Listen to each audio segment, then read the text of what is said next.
ఎప్పుడూ రొటీన్‌గా అదే చికెన్ బిర్యానీ, రొయ్యల బిర్యానీ కాకుండా ఒక్కసారి ఇలా మిక్స్డ్ బిర్యానీ చేసుకొని తినండి.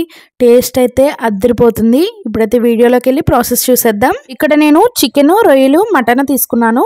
మటన్ అయితే ఇలా కుక్కర్‌లో వేసుకుని పసుపు, అల్లం వెల్లుల్లి పేస్టు, కొంచెం నీళ్లు వేసి ఉడికించుకోవాలి. 1 గంట పాటు బాస్మతి బియ్యాన్ని నిండుగా నీళ్లు పోసుకుని నానబెట్టుకోవాలి. స్టవ్ ఆన్ చేసి బిర్యానీ గిన్నె పెట్టుకుని నూనె, నెయ్యి వేసుకుని జీడిపప్పు, బిర్యానీ స్పైసెస్ వేసి వేయించుకోవాలి. వేగిన తర్వాత ఉల్లిపాయ ముక్కలు, పచ్చిమిరపకాయ ముక్కలు వేసుకుని ఇవి కూడా మగ్గించుకోవాలి. తర్వాత చికెన్ అలాగే రొయ్యల్లోకి పసుపు, ఉప్పు, కారం, పెరుగు, నిమ్మరసం, కొత్తిమీర, పుదీనా వేసి 1 గంట పాటు మ్యాగ్నేట్ చేసుకుని వేసుకోవాలి. అలాగే ముందుగా ఉడికించి పెట్టుకున్న మటన్ కూడా వేసేసుకుని ఒకసారి బాగా కలుపుకోవాలి.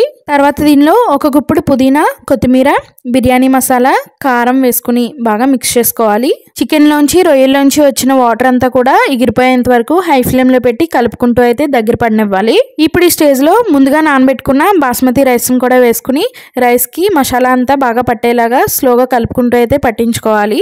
ఇప్పుడు దీంట్లోకి మనం మటన్ని ముందుగా ఉడికించి పెట్టుకున్నప్పుడు వాటర్ వస్తాయి కదా, ఆ వాటర్ అనేది పడేయకూడదు. ఆ వాటర్ వల్లే బిర్యానీ అనేది మరింత టేస్ట్గా ఉంటుంది.